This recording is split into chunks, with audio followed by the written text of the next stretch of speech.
So you were saying, like, Rose gives Shane the space that he needs, but she also doesn't cut him out of her life. Like, okay, this didn't work. I loved that. I loved it. Like, he's obviously, she sees his internal conflict and everything like that. But instead of like just, you know, rubbing salt into the wounds and saying, well, I don't want to be friends with you anymore, she's like, no, I want to be your friend.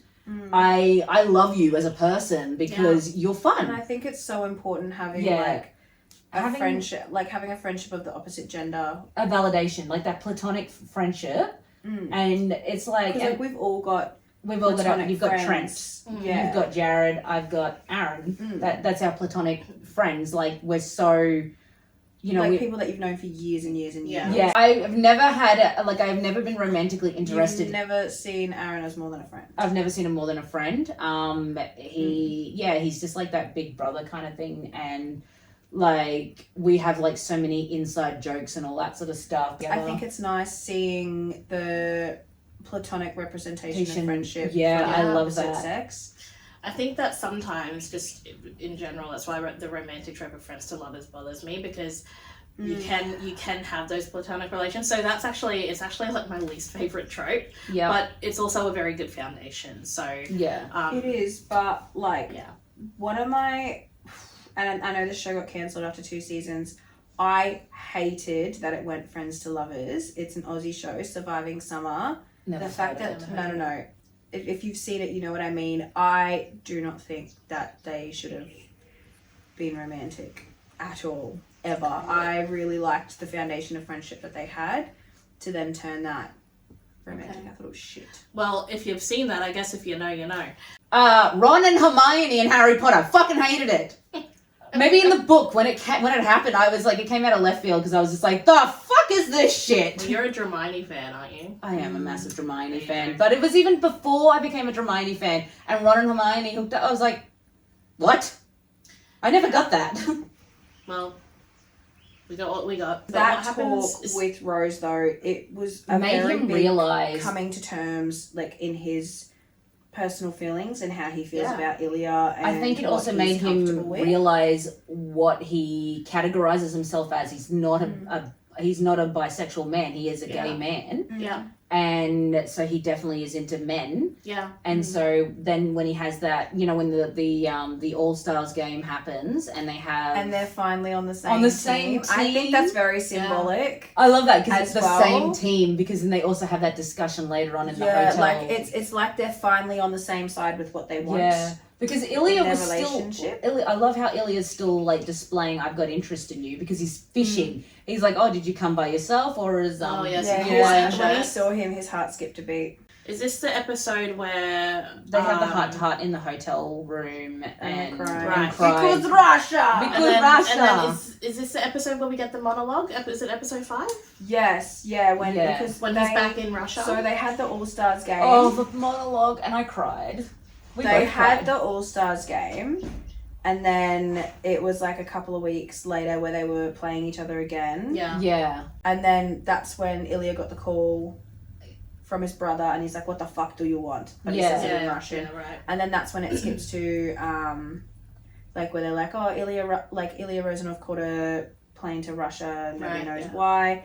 And Shane was like, oh my God, what happened? So he's like texting him. Then Shane obviously calls him, and, you know, they're having that conversation. He's like, put your glasses back on. And, like, he was just so happy to see him on FaceTime, and I just thought that and then the altercation with his brother at the wake and everything like that. You know, like where they're having the gloomy fucking dinner, and Svetlana, and like him got like the fucking brother calling her or something like that, and Ilya just like defending her. I love that. Like he just like, he's such a good friend. Like, and I love how she's like, I know that you know, like, I know that you love me and everything like that, but I know you that don't this love is me like you love Jane. And like, you know, Svetlana's like his Rose essentially, but it's really, really important people in their lives, like the people that know who they are fully outside of everyone else. And for Shane especially, like Rose being the first person. Can I also, and this is a book thing too, I love how they've changed Svetlana in the show. You know, they they grew up together. They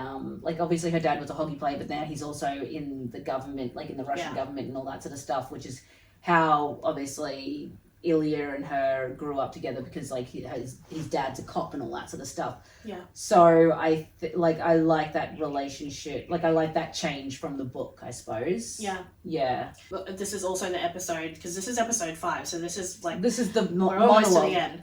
So this is the monologue. It's also the episode where, you know, Shane gets taken out. Yeah. So they have the monologue happen. Yeah.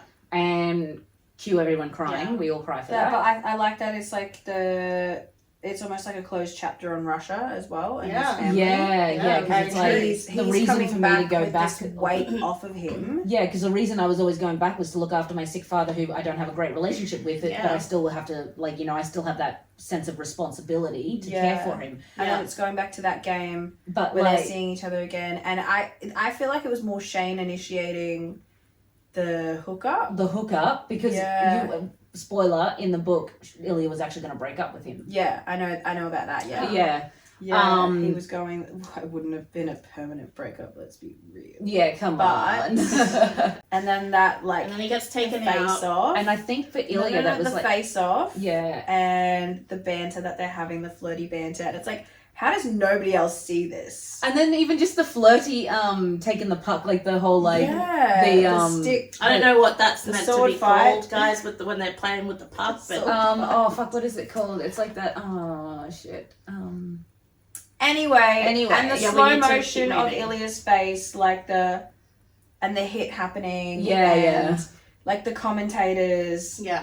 I do like how it jumps from like you motherfucker. Sorry. But like I like how it jumps from the outside perspective of like what the stadium is seeing and what the TV, like the viewers are seeing, to the internal, like, what's going on, because they're just like, oh, Ilya, like, you know, there's a lot of rivalry. Can't fucking tell me. Yeah, it's like, but then the whole, like, the commentators are like, oh, there's a lot of respect there, even though there's a rivalry, there's a lot of respect. Meanwhile, Ilya's like concerned lover here. Yeah. There's like, guys, honestly, we're running out of time, but we could talk about the show forever. We go through all of these motions, like, we're in the hospital, we have that really cute exchange by the hospital bed, which is adorable. You come to the cottage. Both of them, like, The amount of times I kept quoting that, like, that scene, like, after it happened, like, I just, like, it's like one of my little, like, vocal stims. I just, like, will you come to the cottage with me? Like, you'll come to my cottage this summer. Yeah. But I think then, like, ending that on, like, the Stanley Cup and Scott winning. Because he's, like, I think he never won the Stanley Cup, so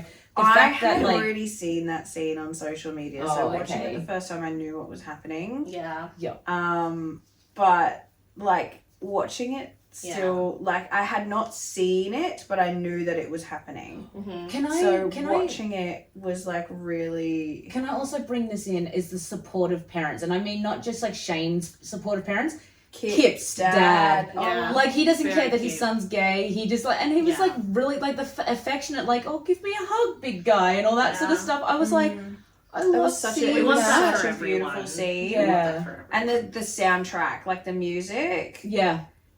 Amazing. That song choice for that scene because was it was so like a powerful. playback to episode 3, and that's how the song that's how episode 3 started, was that song. So it finished, it's almost like it closed off Scott and Kip's arc with the beginning of that song, and then at the end of that episode so and it was then like I'm coming to the cottage really good choices in this episode in particular. A lot of jumping, a lot of key moments.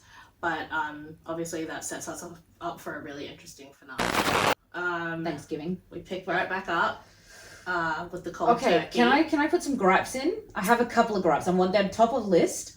Sure. Fucking Jules stealing the goddamn marshmallows.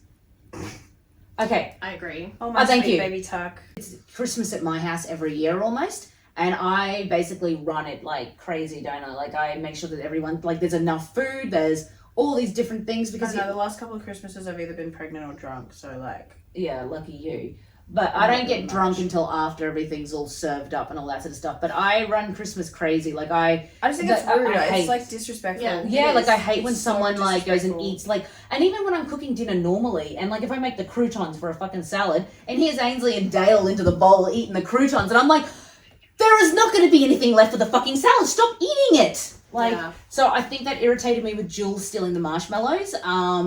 And then like that whole like at the end of the episode where it's a Tucker Christmas, and I'm like, oh, that's so fucking like Disney Channel cheesy kind of thing. Yeah. I was like, no, that's so. She meant it's a Logan Thanksgiving, not a Tucker Logan. Christmas. Yeah, sorry, not Tucker. Yeah, a Logan Thanksgiving. Wrong holiday, wrong person. Wrong person. Sorry, but yeah, it's a Logan Thanksgiving, and I'm like, oh. I was also really triggered because I would be pissed if I was trying to make a meal for somebody and then somebody. I just think it's fucking rude. It's rude. It's so rude. I got triggered, okay?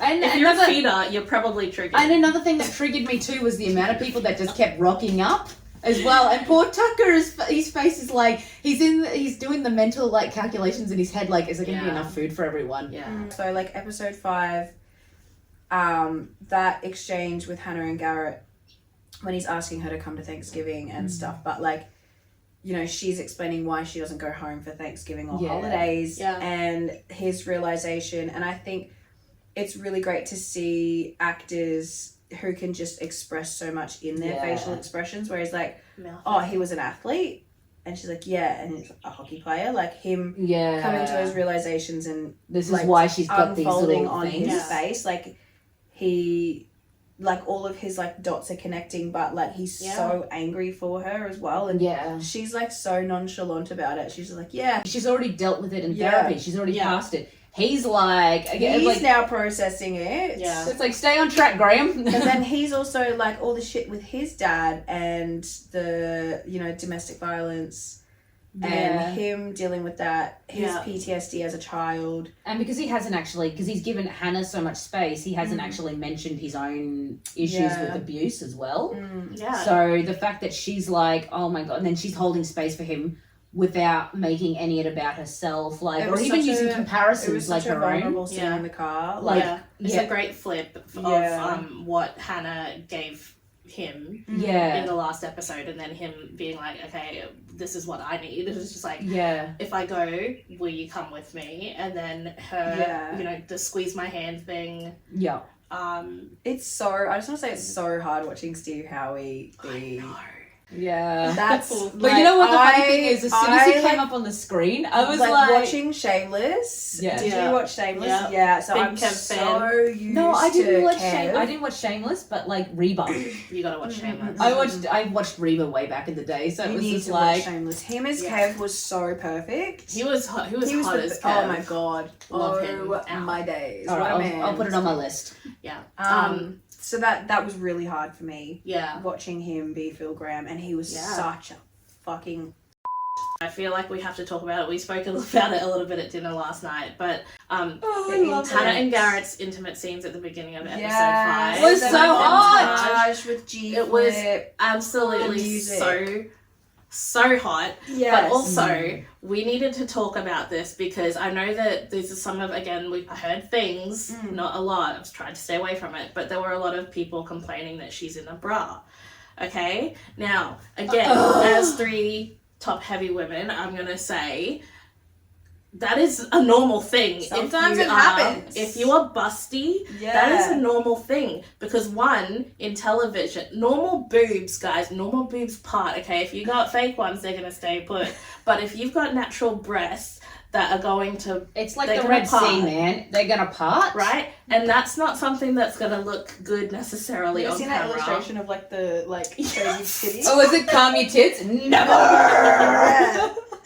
But that's something that happens. Also, so why is that your gripe in the show? Like, I know. With all inaccuracies, that's your gripe. That's not the important spot for him. But I'm sorry, but I think it also comes back to like you've seen TV shows where women have been in their bras. Like you watch Sex in the City. I think like there are nudity scenes in that, but you never like there are scenes where like they're wearing their bra sometimes. Yeah. Like and there's a lot of intimate scenes. Yeah. And like other TV shows, but I think because it's like smaller breasted women wearing a bra, it's not a big conversation, but when it's like a big-breasted woman, you're like, oh, that's so and unrealistic. I think it's like, because dude, of the so sexualization, like the sexualization of breasts, bigger boobs are gonna move more, and occasionally.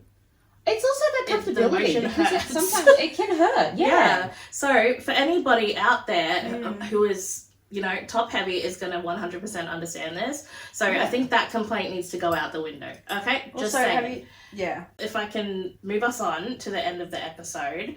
But, you know, we have this great moment in the car where, you know, Garrett gives her a little bit more information. About his life. Like he's growing up. He is in a very vulnerable spot. Which is great for them. They're only going to get stronger with that information. But moving into, I think, what is the scene in Malone's? For me, I think that's so my first indication that he actually knows that he is in love. Like, he doesn't say it, but I think that just that part where he kind of looks at her after she's made him the sandwich and he's just like... It was such an intimate scene. Thank you. Thank you for holding the space for me. Thank you for being there for me. Yeah. So you guys got that vibe as well. We watched the episode last night. We did. You ever made someone a sandwich? Making a sandwich is like an art. Yeah, but just like everything that transpired... class. Everything that just transpired from that episode, and for them to just have that little moment together again, it's another incredibly intimate scene where he doesn't say it, but I think he knows it. But then the hook of like after the FaceTime, Dean, nobody saw you, and then episode 6, and then Allie's there, and you're like, oh. Yeah. She did a cool Sean. Go, girl. So episode 6 of Off Campus. Yeah. We get a lot of we get the Allie catching up to do. The first 20 minutes, I think, is like Allie and Dean, like basically. And it's that flashback from.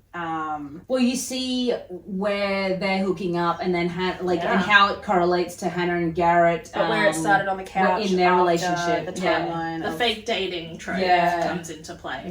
Which is obviously really cool. So we get caught up on everything that they've been going through, and how they've started connecting particularly over the Thanksgiving period. I like the transition of watching Dean go from a free-spirited man whore himbo to holding space himbo. Yeah, basically he was just like he fell hard. He fell first, he fell hard, and he's just like he was one of those like, I'm open to see where this goes, and Allie's like, no, it's strictly casual, we're not getting into it, like kind of thing, and he's just like he's like, I could be in a relationship with this woman. Yeah. That was a great way to do that storyline. To your point about the Kip and Scott episode in Heated Rivalry, I think what made this different was it didn't take up the whole space. They really showed us where it was incorporated into the whole main storyline, as opposed in the other episodes, and where they were. Like, be an ensemble as well. Like, you're not just phasing a couple out after their season. And this is going to bring me sort of slightly out of it, but I hope that we still get these Hannah and Garrett moments in the second season. The showrunner is wanting to do is having that ensemble. So, I still want to be locked in on their story. You're going to get introduced to Logan's love interest as well in season 2, which his story will probably be. Because I don't want this I don't want it to turn into, and I love Bridgerton, I love it, but I don't want to turn into Bridgerton where we don't see Daphne and the Duke anymore. Yeah. I'm actually sick of seeing it where there's so much focus on one couple, and then after their season they just fade in the background, or they're just they're a footnote.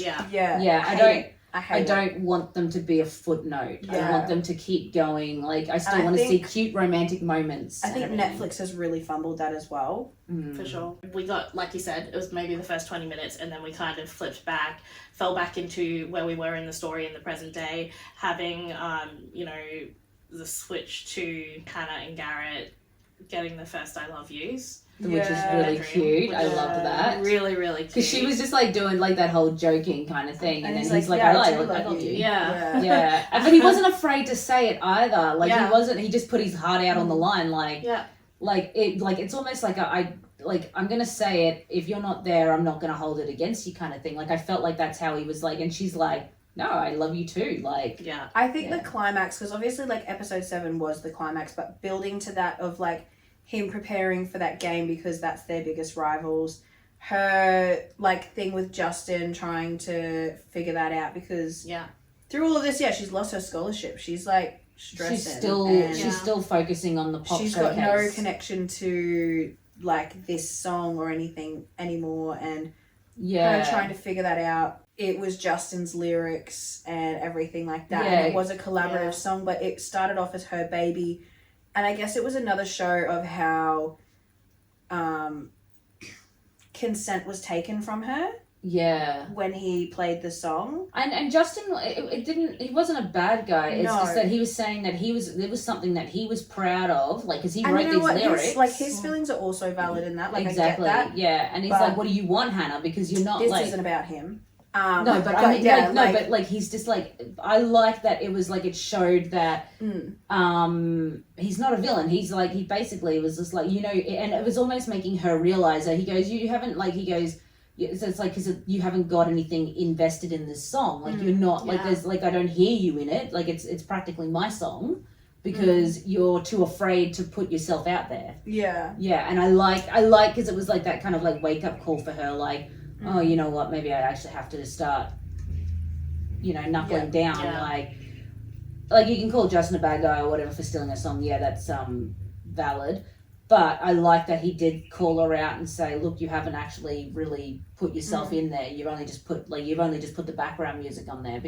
And it comes back to one of the earlier episodes, and her classmate says, it's just like, well, that Hannah's composition piece, it's background music for someone else's story. Yeah. Yeah, so I like that she's just realized that she's now, it is like she's just providing background to someone else's story. So, and then I think the realization, obviously, when it was like Delaney and everything else, like, she's just gone through this, like, thing with Justin, and then for that to happen, and like, going back into, like, Allie and Dean in, like, the end of that episode, where they had, like, he was, like, locked in. Yeah. And she just wanted casual. And because she hooked up with, well, she didn't hook up, but she made out with, no, I'm not talking about that. Oh. And then, you know, like, obviously Sean had, Sean shows up, like, it's after, like, Dean left, Sean shows up, and he's like, you're dating someone straight away. Like, grow up. Yeah, get over it. Who cares if it was like 3 days, 3 weeks? Jack. No. She ended the relationship. But it's such a thing for her, because obviously she's been such a relationship person, and in her eyes, she would have been betraying Sean. And in Sean's eyes, she did betray him, because it's like he doesn't know him, Jack.